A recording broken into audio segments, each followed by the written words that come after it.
Saudara Rumah Sakit Polri Kramat Jati menyatakan jasad korban kebakaran Glodok Plaza dalam kondisi sulit diidentifikasi sehingga prosesnya akan membutuhkan waktu lebih lama. Sementara proses pembersihan Glodok Plaza yang terbakar mulai dilakukan oleh pihak gedung tanpa mengganggu tempat kejadian perkara. Kepala Bidang DVI Pusdokes Polri Kombes Ahmad Fauzi menyatakan kondisi korban yang terbakar serius sulit dikenal secara visual. Hasil identifikasi korban kebakaran di Glodok Plaza, Jakarta Barat akan diumumkan secara bersamaan setelah pemeriksaan sampel DNA antemortem dan postmortem selesai. Hingga kini, Rumah Sakit Polri telah menerima 14 sampel DNA dari 14 keluarga korban yang melapor ke Rumah Sakit Polri. Kesulitan yang kita hadapi saat ini adalah pertama karena kondisi korban yang cukup parah ya, dalam arti ini terbakar serius sampai ya kita ketahui bahwa sulit untuk kita kenal secara visual.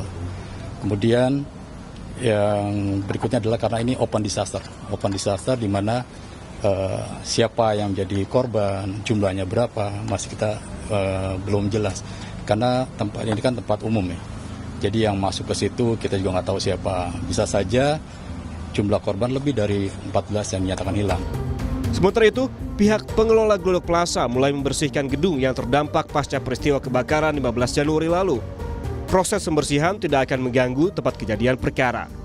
Pembersihan ini akan dimulai dari bagian gedung paling bawah yaitu basement, ke lower ground, ground floor, hingga lantai 1 dan 2. Pembersihan bagian bawah gedung Glodok Plaza ini bertujuan untuk menanggulangi drainase yang bocor serta pengangkatan puing-puing. Pengelola Glodok Plaza menyatakan proses pembersihan di area basement hingga lantai 2 tidak akan mengganggu tempat kejadian perkara. Melakukan pembersihan terutama yang puing-puing besar dulu, besi-besi yang besi-besi holo dari plafon yang berjatuhan kita bersihkan dari lantai 2, 1, GF dan LGF. Jadi fokus kita pertama ini pembersihan itu adalah pengeringan air dan pembuangan puing-puing besar agar nanti jika kedepannya sudah mendapatkan lampu hijau dari pihak terkait dan juga uji kelayakan dari gedung ya, itu bisa lebih cepat untuk beroperasional kembali ke depannya gitu. Sementara sejumlah warga juga masih mencari keberadaan anggota keluarganya yang diduga menjadi korban kebakaran Glodok Plaza. Salah satunya adalah keluarga Sinta Amelia yang menyerahkan laporan data-data Sinta ke pos DVI Antemortem Rumah Sakit Polri.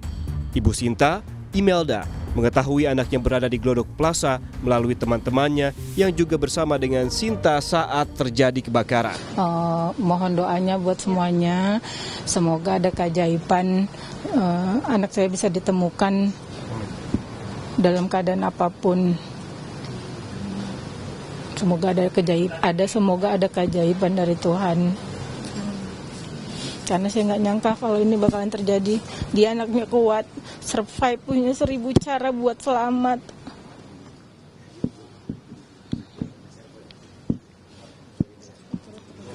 Mohon doanya buat semuanya ya.